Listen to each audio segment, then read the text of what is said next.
Hello everyone, welcome to This Indian Life. Today I have a very interesting question for you. How far would you go to reshape your destiny?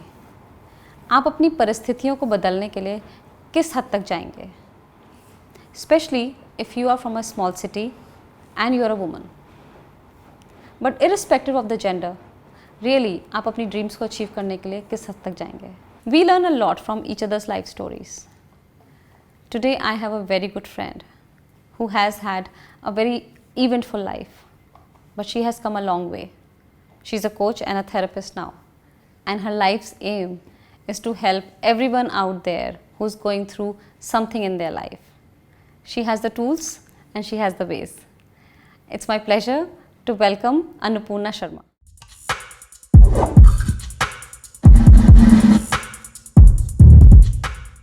Annapurna, thank you so much. It's such a pleasure to have you. I just love how you are looking. Thank you. How happy you are looking and how chill. And Leo is also here now. Leo also wants to say hello. But Leo, it's okay. I'm safe with Annapurna. I'm safe. So thank you so much first of all. And मुझे ये बताओ कि अभी कैसा लग रहा है life में? Then I will go back. हाँ. अभी जीवन में मैं जहाँ हूँ सबसे अच्छा समय है. ऐसा लग रहा है कि पहले क्यों नहीं यहाँ आ गई. हाँ. लोग कहते हैं कि बचपन को मिस करते हैं, मैं नहीं मिस करती. मुझे लगता है अब मैं जहाँ हूँ सबसे खुशी हूँ. इतना पीसफुल, फ्री, जैसे ऑथेंटिक मी. मैं जो बोलना चाहूँ बोल सकती हूँ, मैं जो चाहती हूँ वो अब खुद पा सकती हूँ, कर सकती हूँ. तो लाइफ के सबसे अच्छे पड़ाव पे हूँ मैं आज जहाँ हूँ और खुश हूँ बहुत. Very nice, very nice. आपकी पूरी एक जर्नी रही है.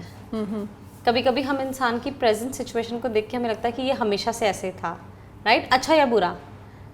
तो ये भी इम्पॉर्टेंट है कि आपने बहुत मेहनत करी है इस स्टेज तक आने के लिए, राइट? बिल्कुल.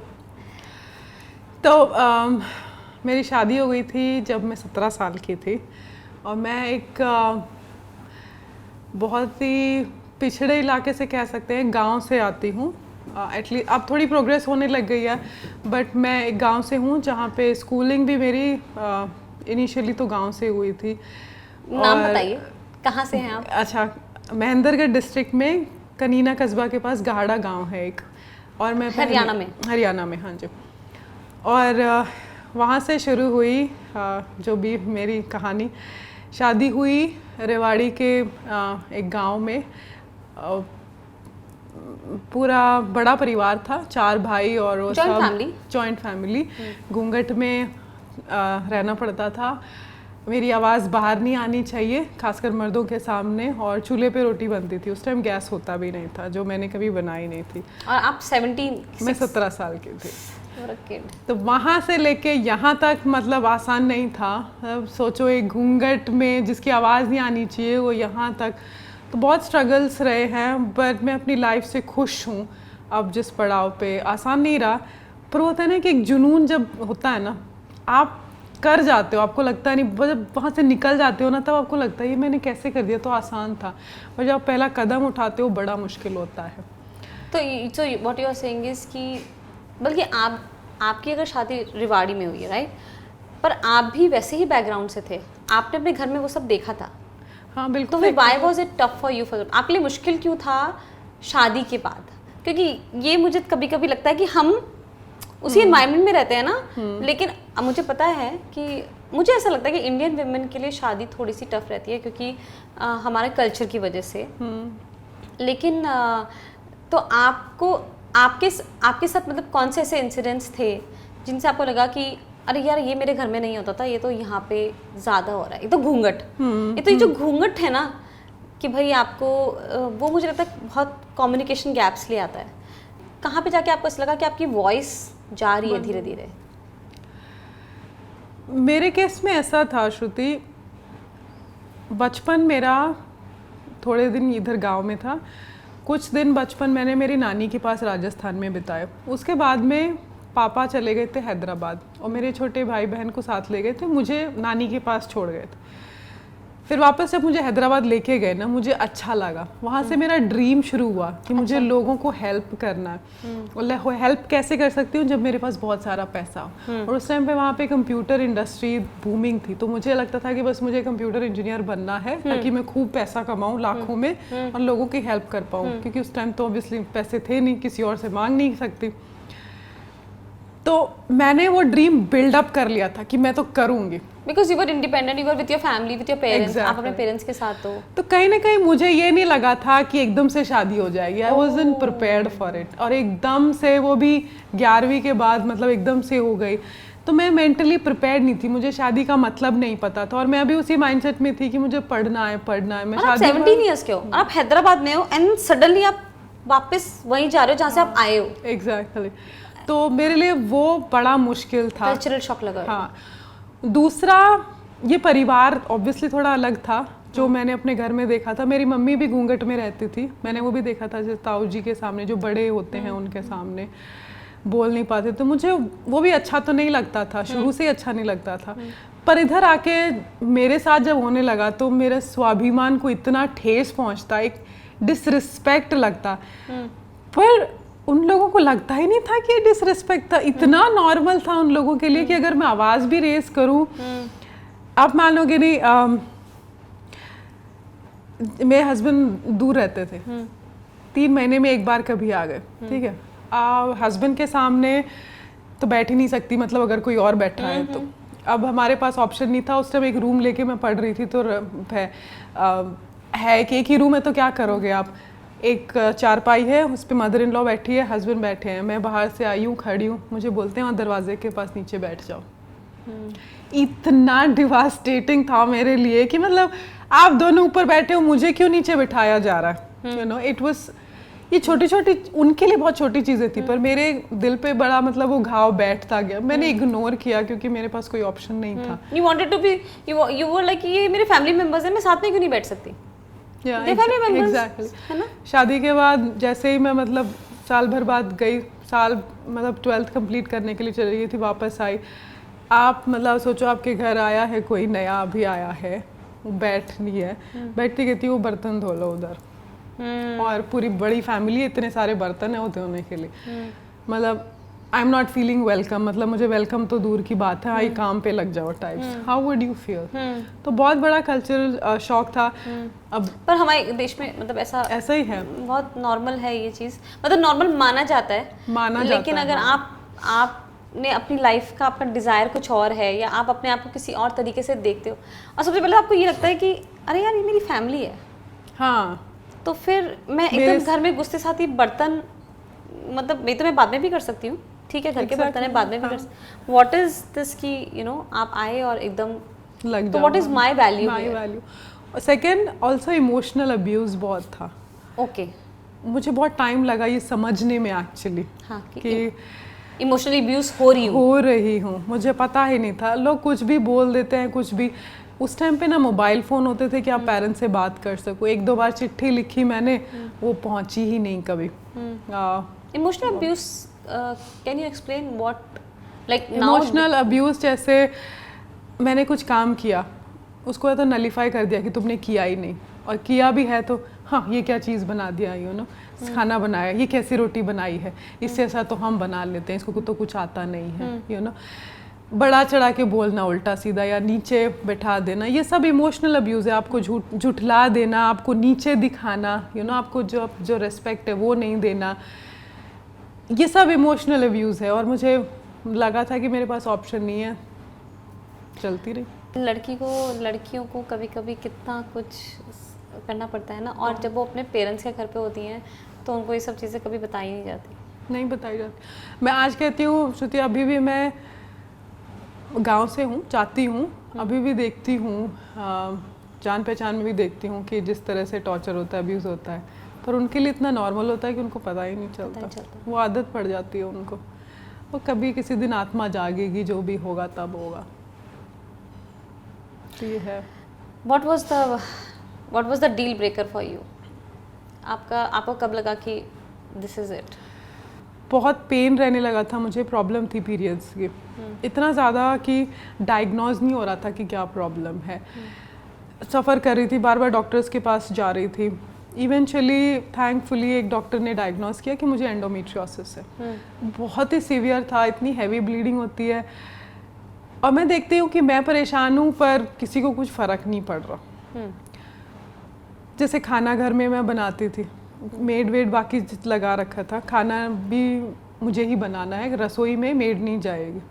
मेरी ऐसी हालत है कि मैं 5 बजे उठने वाली बंदी 7:30 तक उठा नहीं जा रहा मुझसे, एनर्जी नहीं है, डिप्रेशन में हूँ, मतलब sadness and tired and you don't know, मतलब रीज़न ही नहीं पता क्या हो रहा है क्या नहीं हो रहा है, और इतना ब्लीडिंग हो रहा है जिसकी वजह से हेमोग्लोबिन लेवल्स भी लो हो रहे हैं, सर्जरी हुआ, पर पैसा इतना क्यों खर्च कर रही हो, जी आप कुक नहीं लगा सकते। वो मेरे लिए डील ब्रेकर था कि इतने साल हो गए हमारी शादी को, मैं कमा रही हूँ, जो घर बना रखा है वो मैंने अपनी मेहनत से बनाया, यूएस गई, बच्चे को छोड़ के गया, जैसे भी था।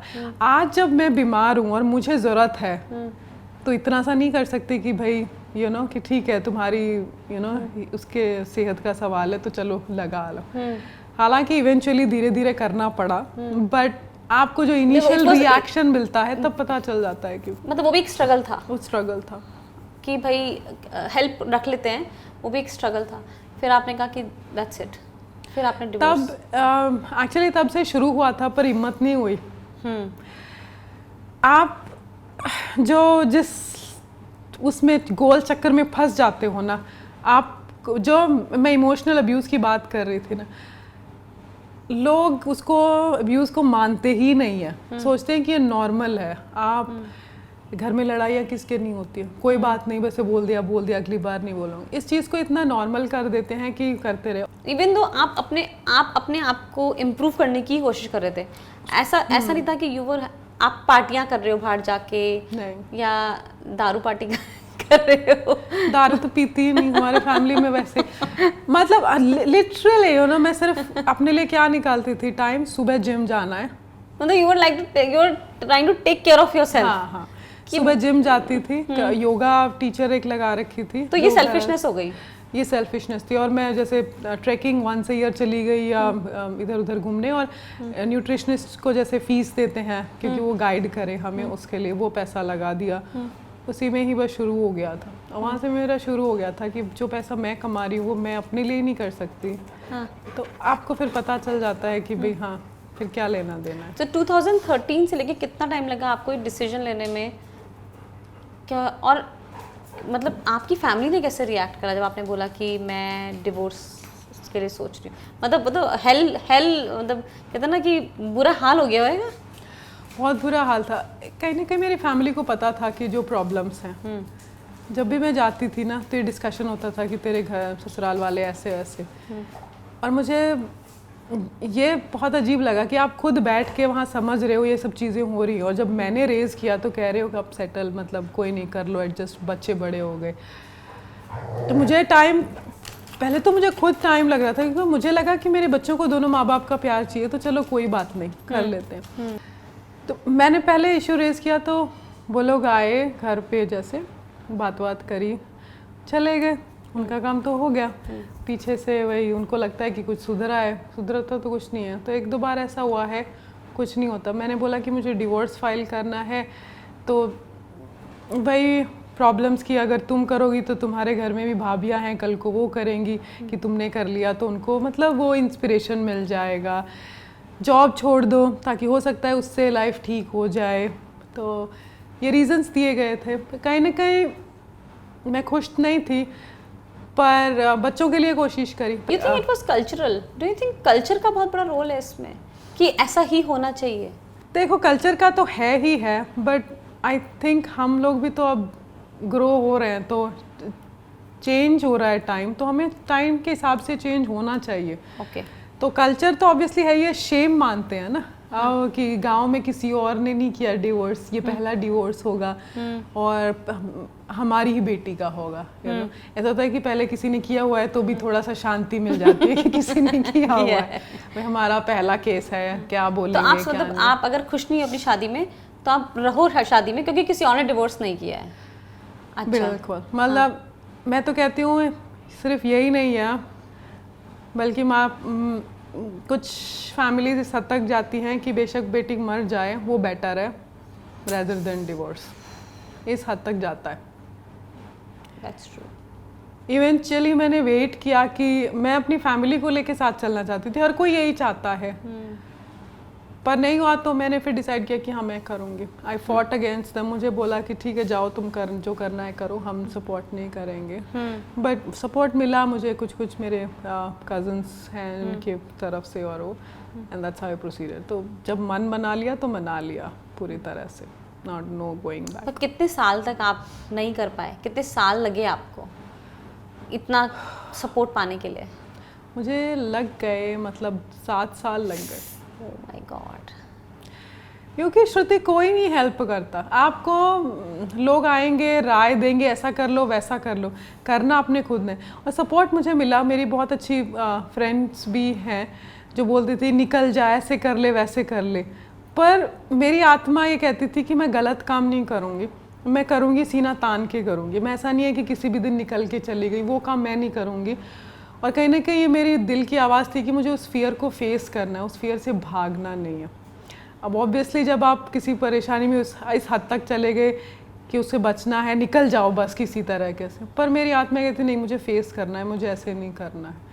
तो मैं उस चक्कर में रुकी रही और अपने ऊपर काम कर रही, और तब मैंने कोचेज़ की हेल्प ली कि ये जो डर कैसे निकलेगा। और ये प्रोग्रामिंग इमोशनल अब्यूज़ से हुई होती है जो इतने सालों से होती आ रही है, पहले आपके पेरेंटल होम में, फिर आपके ससुराल में, कभी कुछ बोला जा रहा है कभी कुछ बोला जा रहा है, आप चुप बैठे हो, आपको चुप बैठने की आदत हो जाती है कि फिर आपकी आवाज़ ही ख़त्म हो जाती है, आप बोलना चाहते हो तभी नहीं बोल पा रहे हो क्योंकि बॉडी प्रोग्राम हो चुकी है कि मत बोलो, पता नहीं क्या हो जाएगा, बवाल मच जाएगा। तो इसलिए मुझे टाइम लगा, तो हो सकता नहीं तो। और इमोशनल अब्यूज़ का जो किस्सा है वो ये भी है कि आप समझ नहीं पाते हो कि आपके साथ गलत हो रहा है, क्योंकि आप हर जगह देख रहे हो। हाँ, हर जगह देख रहे हो, और वो बाउंड्री आपको कौन बताएगा कि भाई ये बाउंड्री है, ये गुस्सा हुआ इतना हद तक हुआ तो ठीक है, इससे ज़्यादा हो रहा है तो यू कट ऑफ। ये वो कोई बाउंड्री नहीं है ना, किसी ने डिफाइन नहीं किया, कोई हेल्प नहीं करता, और हर किसी के लिए नॉर्मल है। मैं आज भी देखती हूँ लोग लड़ाइयाँ कर रहे हैं पर टिके हुए हैं, कोई लेना देना नहीं, रो रहे हैं धो रहे हैं। मैंने कहा मैं नहीं रह सकती। अभी मुझे बोलते हैं कि तुम डिवोर्स मत लो, वैसे रह लो जहाँ भी अकेले रहना। मैं कहा मेरी शांति है, मुझे डिवोर्स चाहिए। You want to do it. You want to do it like the proper way. Exactly. एक 17 years की लड़की जिसने स्कूल मतलब पढ़ाई छोड़नी पड़ी, इतना कॉन्फिडेंस कैसे आया? Confidence. I still can't believe, by the way, that you were married when you were 17. I was. कितना I know, I was devastated. और मुझे ऐसा लगता था कि मेरे लिए कोई रास्ता नहीं बचा। और मुझे बस ये था कि ये ज़िंदगी जिसमें मुझे चॉइस नहीं है खुद चूज़ करने का, ये मेरे बच्चों की नहीं होनी चाहिए। दैट वॉज वन पॉइंट, वो एक पॉइंट था जिसकी वजह से मैंने पढ़ाई पे ध्यान दिया और देती रही। हाँ, आप शादी के बाद पढ़ते रहे? पढ़ती रही मैं। हाँ, तो एजुकेशन का बहुत बड़ा रोल रहा। बहुत बड़ा रोल रहा। अगर मैं इंडिपेंडेंट नहीं होती, एजुकेशन नहीं होता, तो मैं यहाँ तक नहीं पहुँचती। नॉट जस्ट कि जॉब, बट ऑल्सो मैंने मतलब मेरा जो फोकस था ना वो इतना स्ट्रेट था जैसे अर्जुन ने रखा था चिड़िया की आंख। हाँ, मेरी हिस्ट्री तो बहुत होता है। मैं भी एक टाइम के लिए कंफ्यूज हो गई। मछली थी कोई, किसी और उसमें थी शायद।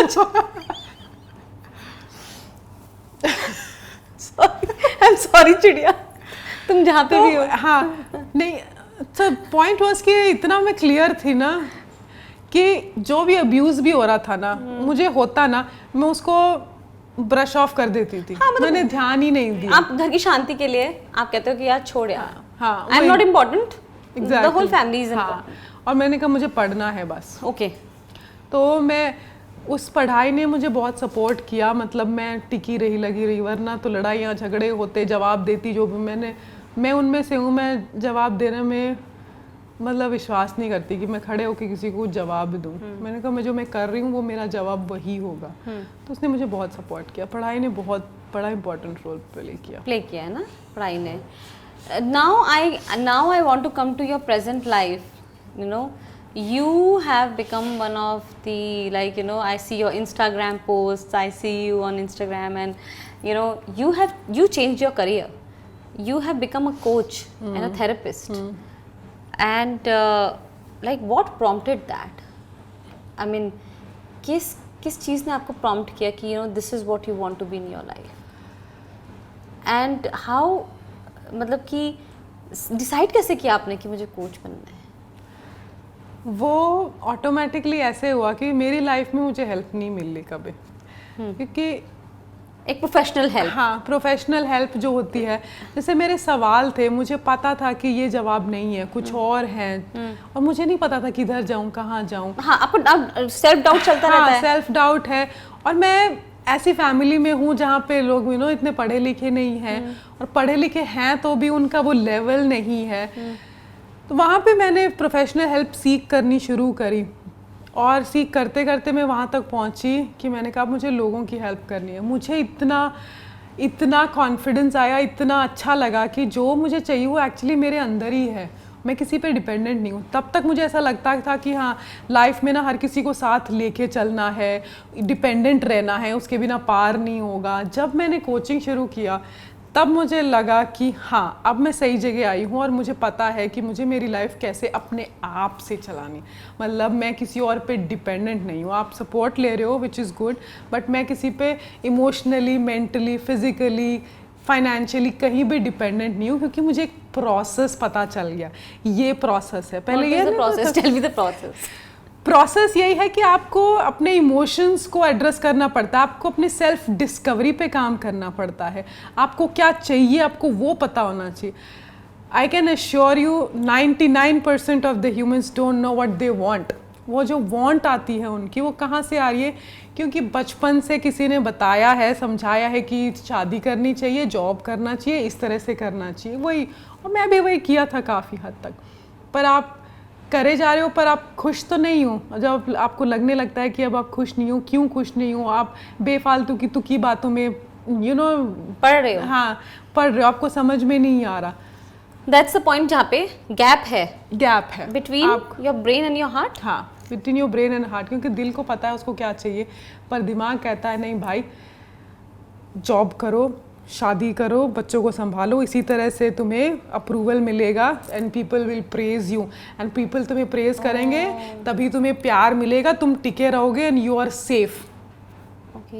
तो उस वजह से हमारा दिमाग बहुत पावरफुल है, पर अगर आपको पता है कि उसको कैसे चलाना है, वो प्रोसेस मैंने सीखा कि भाई कहाँ प्रॉब्लम है, डर क्यों है मेरे अंदर, किस चीज़ का डर है।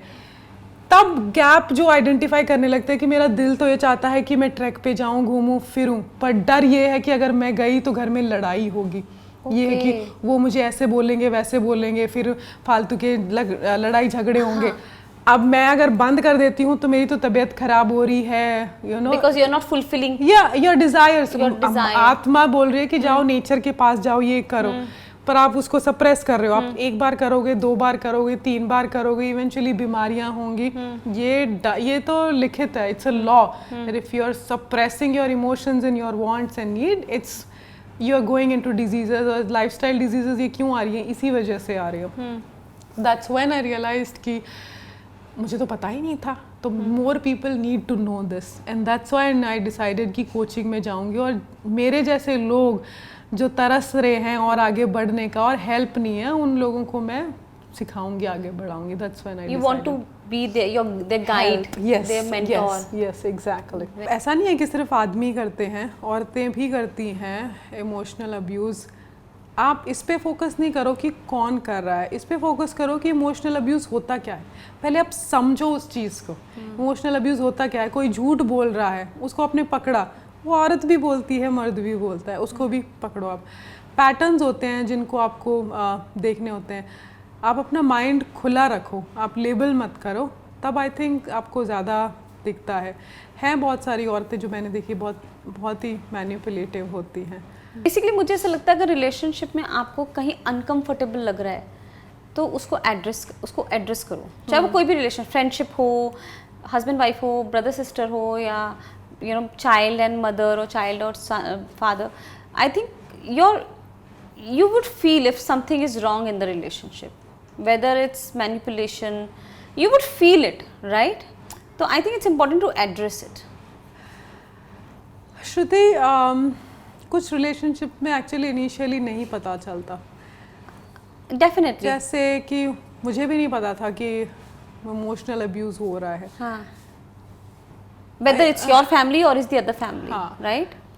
तो बचपन में तो देखो नहीं पता चलेगा, बचपन में भी नहीं और बाद में भी। अगर आप ऐसे ही लोगों से सराउंडेड हो हाँ। जिनको खुद को नहीं पता कि वो आपको इमोशनली अब्यूज हाँ, कर रहे हैं। वो इमोशनली अब्यूज कर रहे हैं और इमोशनल अब्यूज होता क्या है। हाँ। तो आप ऐसी जगह पे फंसे हुए कि आप अगर कोशिश कर भी रहे हो समझने की, हाँ। तो कहीं ना कहीं दूसरा बंदा आके उसको नलिफाई करेगा कि नहीं ऐसा नहीं है, होता है रिश्तों में, थोड़ी लड़ाई झगड़ा हो गया, ठीक है, गैस इतना लाइटिंग सब हो गई बोल तो। दिया। हाँ, वो गैस लाइटिंग करके वो इमोशनल अब्यूज का ही पार्ट हो जाता है। तो जो भी चीज़ है ना अपनी सेल्फ अवेयरनेस से शुरू होती है, और जो भी लगता है आपको पढ़ना चाहिए। मुझे लगता है पढ़ने से बहुत फर्क पड़ता है। आपको नहीं पता, बाउंड्रीज नहीं पता, बाउंड्रीज क्या होती है, सेल्फ रिस्पेक्ट क्या होता है, अपनी वैल्यूज क्या है, ये नहीं पता होता है। मुझे भी नहीं पता था पहले। प्यार के नाम पे डिसरेस्पेक्ट इतना किया जाता है हमारी सोसाइटी में कि उसको नलिफाई, इग्नोर कर देते हैं कि वो डिसरेस्पेक्ट है ही नहीं। गुस्सा करना एक बात है, बट वो गुस्सा डिसरिस्पेक्ट में कब टर्न होता है, आप क्या वर्ड्स यूज कर रहे हो, आप क्या बोल रहे हो, इस पे तो ध्यान दो आप। ये सब चीज़ें आपको तब समझ में आती हैं जब आप थोड़ा सा अपने बारे में सेल्फ अवेयर होते हो कि मेरी वैल्यूज़ क्या है, और उसको पढ़ते हो और आप थोड़ा डिटैच होते हो। ये बाउंड्रीज होती है। मेरी एक फ्रेंड है रोज़, उनका बेटा चिहिरो, मैं गई फर्स्ट टाइम जब जर्मनी, तो मैं उसको हग करना चाहती थी। हमारे यहाँ तो जाओ और हग कर लो, तो वहाँ रोज़ उसको पूछती है do you want Anu aunty to hug you, वो कहता है नो। तो मैंने कहा ठीक है कोई बात नहीं। ये बाउंड्रीज है, बंदे से पूछा जाए कि है ना कि are you okay with it, are you not. हमारे यहाँ तो पूछ के देख लो, तू बड़ी ये हो गई वो हो गई, that's how they start and they make a joke of it, but eventually बहुत पढ़ी लिखी तुम ज़्यादा पढ़ लिख गए हो बच्चे को बता। हाँ तो पर इसमें बच्चे के लिए कितना अच्छा है, बहुत, क्योंकि अब बच्चे को कितना सेफ शुरू से, लगेगा हाँ। अपनी माँ के साथ, और माँ इसमें किसी की डिसरिस्पेक्ट भी नहीं कर रही है, आपकी भी नहीं कर रही है, मतलब एटलीस्ट अगर आप चाहो तो आपको लगेगा कि मेरी कर रही है, बट नहीं कर रही है। हाँ। क्योंकि बच्चा जो है वो बहुत ही वल्नरेबल होता है ना, उसको सेफ्टी बहुत ज़रूरी है, तो उसका कंसेंट ज़रूरी है। अब बच्चे का कॉन्फिडेंस कितना बढ़ेगा कि और उसको आप प्रोग्राम भी कर रहे हो कि कल को तुम्हारे बिना पूछे कोई तुमसे कह नहीं सकता, you can say no I don't want. वो बोलता है, कई बार बोलता है नो आई डोंट वांट। तो ये बाउंड्रीज हैं। हमारे यहाँ प्यार के नाम पे इंक्लूसिव की, मैं तुमसे प्यार करता हूँ तो अब तुम जो भी करोगी मेरे हिसाब से करोगी, मेरे लिए करोगी, मेरे हिसाब से पहनोगी। हाँ, मैं अगर डांटूंगा भी तो कोई नहीं, मैं तुम्हारा ही तो हूँ, तो तुम्हें डांटूंगा, फटकारूंगा, बुरा नहीं मानना है। तो ऐसे नहीं होता है सीरियसली। तुम बिगाड़ के जाओगी सबको। बट लाइफ मतलब चेंज हो गई है जब से मैंने प्यार का डेफिनेशन हमारी सोसाइटी में ना इतना मोस्ट अब्यूज्ड वर्ड मैं बताऊंगी। प्यार के नाम पे तो क्या क्या नहीं बोलते। आधे से ज़्यादा रिलेशनशिप हमारे ट्रॉमा बेस्ड होते हैं। मैं और आप इसलिए रिलेटेड हैं क्योंकि मेरा भी मदर वुंड था, उनका भी मदर वुंड था, हम रिलेट कर पा रहे हैं ना। मैं भी उससे जेलसी करती हूँ, तुम भी उससे जेलसी करते हो, चल हमारी बॉन्डिंग हो जाएगी। ये बॉन्डिंग प्यार नहीं होता। आप गलत चीज़ पे, आप जेलसी पे डिस्कस कर रहे हो या कुछ भी, वो मैं तो वहाँ से आउट हो जाती हूँ। मैंने कहा नहीं, मुझसे बात, मुझे इस बारे में मुझे करना ही नहीं है, मैं वहाँ से आउट हो गई। असली चीज़ ये होती है। वाओ, तो वाओ, बॉन्डिंग और ट्रॉमा बेस्ड रिलेशनशिप्स। हाँ, मैं झेली हुई हूँ इसलिए मुझे पता है। और उस टाइम पे आपको नहीं पता चलता कि आप कितना हो। आप अपने ऊपर काम करते हो ना, हीलिंग करते हो, थेरेपी करते हो, कोचिंग करते हो, तब आपको पता चलता है कि डैम मैं कहाँ फंसी हुई थी। वाओ, आपको क्या चाहिए आपको तभी पता चलता है। आप मतलब ऐसे इधर से उधर घूम रहे हो। अब तो मतलब I am very careful with my words कि मैं क्या बोल रही हूँ, किससे बोल रही हूँ, किससे बात कर रही हूँ। Very confident. इवेंचुअली यहाँ पे हम सब आए हैं, कर्मा है, मैं अपना कर्मा लेके जाऊँगी। जस्ट बिकॉज फ्रेंडशिप है या फैमिली है, एक हद तक निभाऊंगी। इस हद तक की नहीं कि मैं अपनी आत्मा को मार लूँ या अपना कर्मा ही चेंज कर दूँ। नहीं, मैं अपने लिए आई हूँ, मुझे अपना कर्मा सही रखना है। तब मेरी फैमिली हो, मैं डिसरिस्पेक्ट नहीं करूँगी, पर हमारे वैल्यूज़ नहीं मिलते हैं तो दूर रहेंगे। हमारे साधु संत भी तो यही करते थे, उनको तो बुरा नहीं माना जाता था। कि वो घर छोड़ के चले हाँ, जाते थे? घर छोड़ के चले। महात्मा बुद्ध ने क्या किया था? हाँ। पर वही चीज़ अगर आज की लाइफ में कुछ करो तो फिर वो चीज़ें सुनने को मिलती हैं या जो भी है। कहने का मतलब कि अपनी आत्मा की सुनो, बाकी सब गोल मोल है। You have come a long way, huh?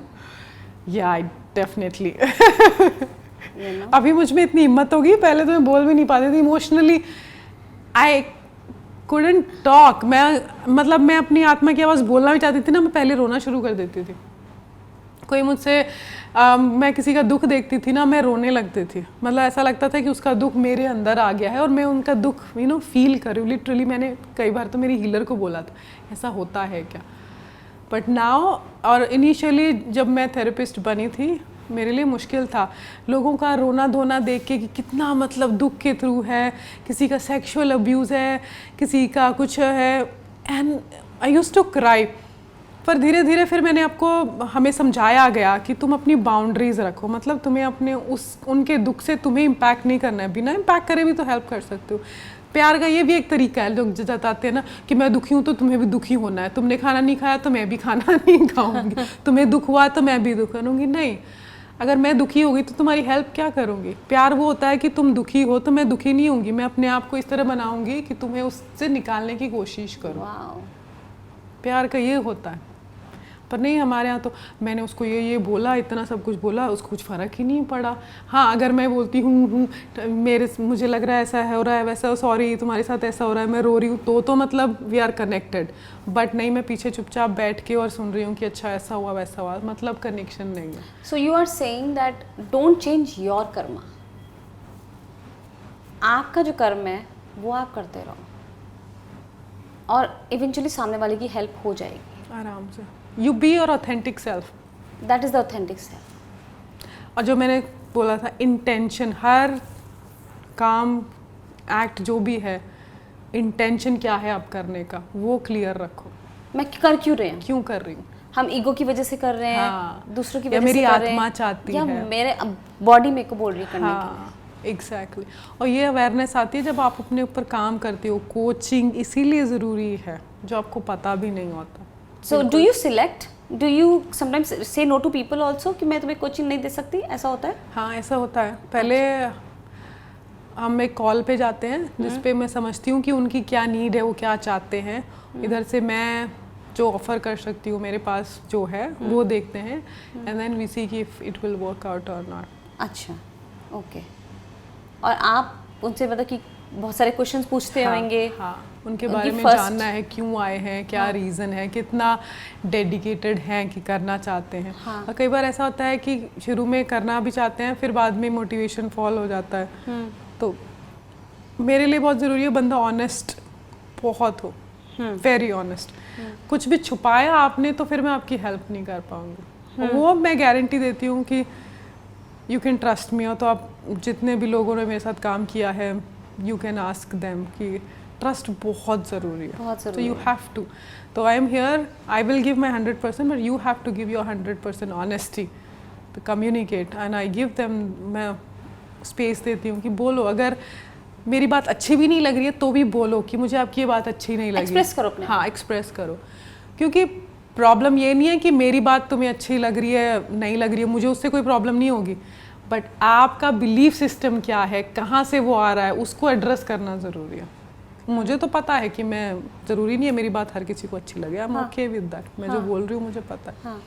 तो ऑनेस्टी बहुत ज़रूरी है, इसलिए वो इतने क्वेश्चंस करती हूँ ताकि वो मुझे समझ में आ जाए कि हाँ। पर अनुभव, मैंने ये देखा है, and of course I don't want to, ये थोड़ा डिस्ट्रैक्टिंग क्वेश्चन है but I think very important question. लोगों को ये डर लगता है, लोगों को अपनी बातें शेयर करने में डर लगता है। Do you agree with that? हाँ, टोटली। मैं तो जिन भी लोगों को मिल रही हूँ, क्योंकि लाइक यू सेड, हमें बचपन से अपनी जो फियर्स हैं, अपनी जो प्रॉब्लम्स हैं, या जो चीज़ें हमें तंग कर रही हैं, या जो चीज़ें हमें डिस्कस करनी है, तंग भी नहीं कर रही है, सिर्फ discuss, there is something that I want to discuss with you, right?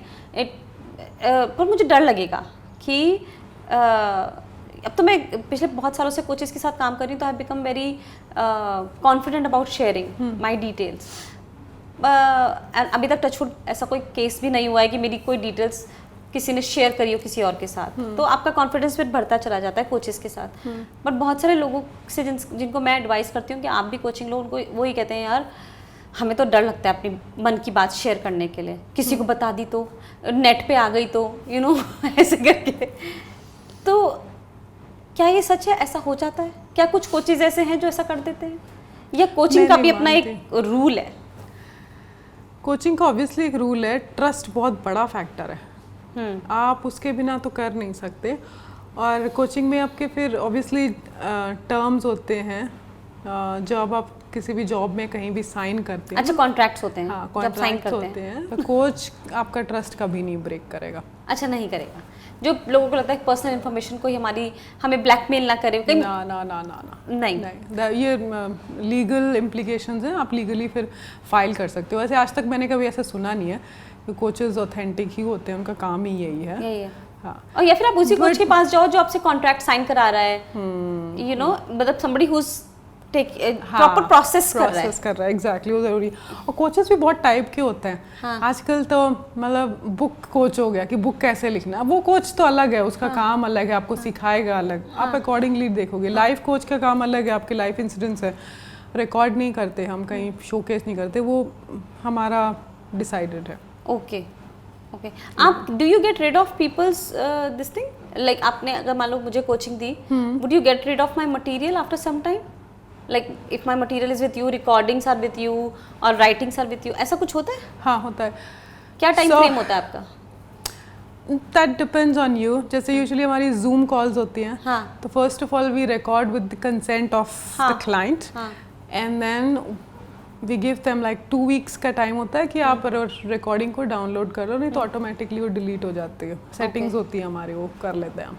Okay okay, awesome. तो व्हाट इज़ वन टूल जो आप देते हो लोगों को या देना चाहोगे लोगों को कि वो अपना दिन में अपने से क्या क्वेश्चंस पूछें टू मेक श्योर कि उनका दिन इंटेंशंस के साथ निकल रहा है या उनका दिन एक पर्पसफुल वे में निकल रहा है?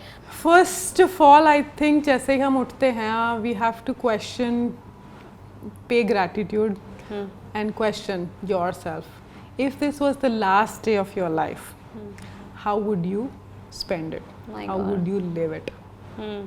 ये क्वेश्चन पूछो। अगर मैं रोज अपने आपसे ये क्वेश्चन पूछूंगी तो मेरे को तो मन करेगा कि मैं घूमने चली जाऊं। Very good point.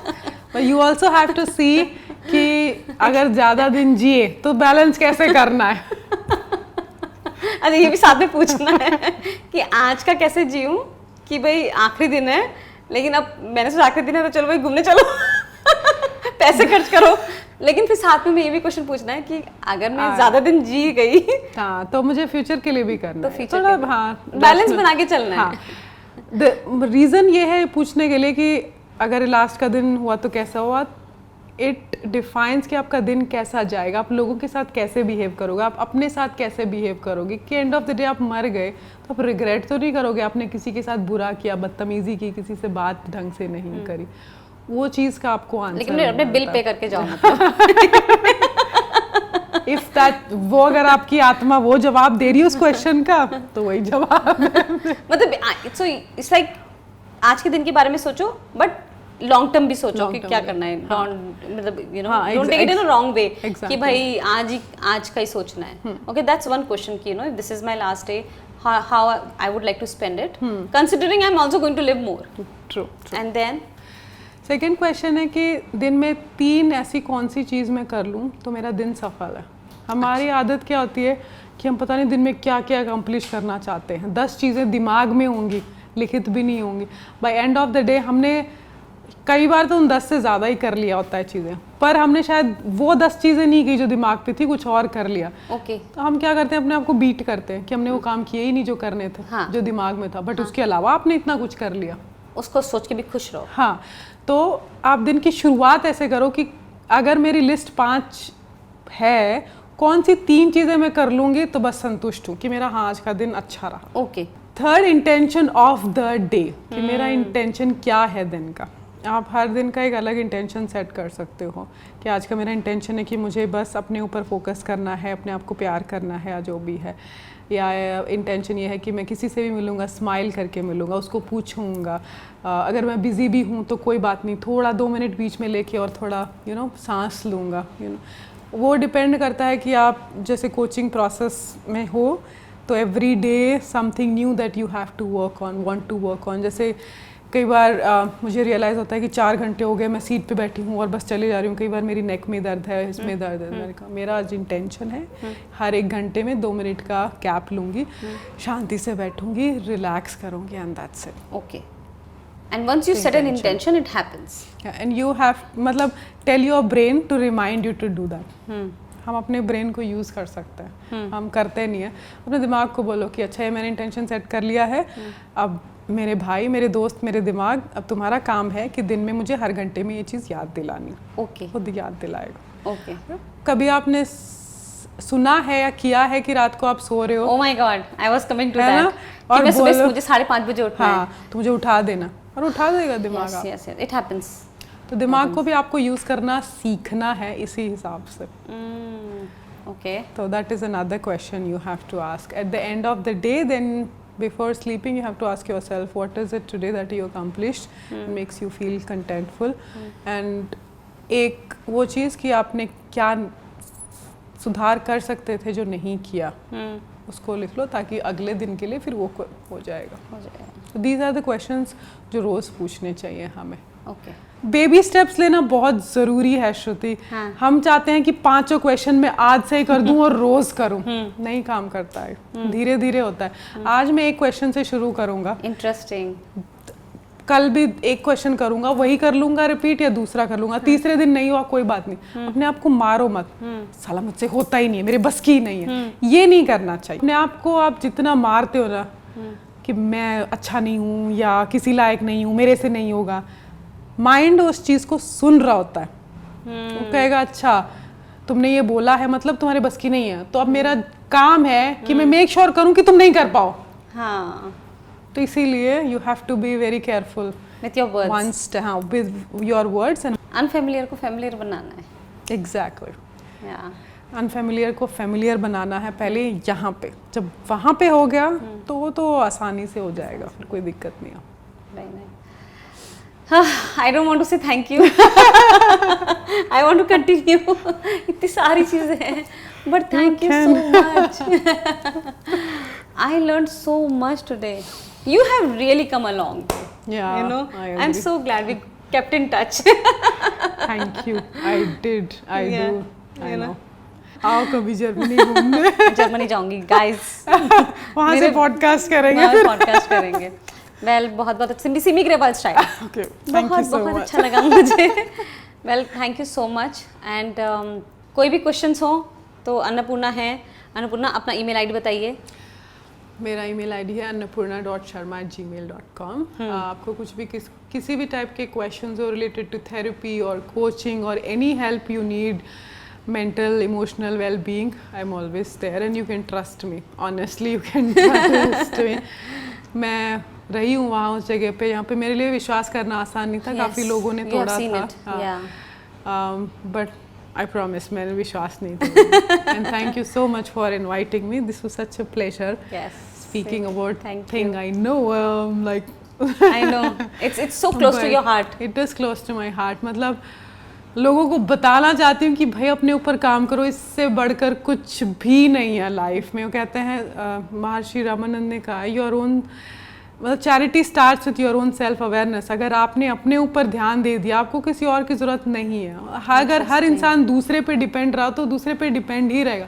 आप अपने आप को इस हिसाब से बनाओ कि आपको दूसरे के ऊपर डिपेंडेंट रहने की ना ज़रूरत पड़े। जब आप बना लोगे तो 10 लोगों की हेल्प ही करोगे। Wow. और वो हेल्प आएगी नॉट विथ एनी एक्सपेक्टेशन और एनीथिंग, बट दिल से आएगी कि वापस में कुछ आए या ना आए कोई फ़र्क नहीं पड़ता। तो make your self that person. Well, thank you so much. Thank you so much for watching our videos. Please like and subscribe.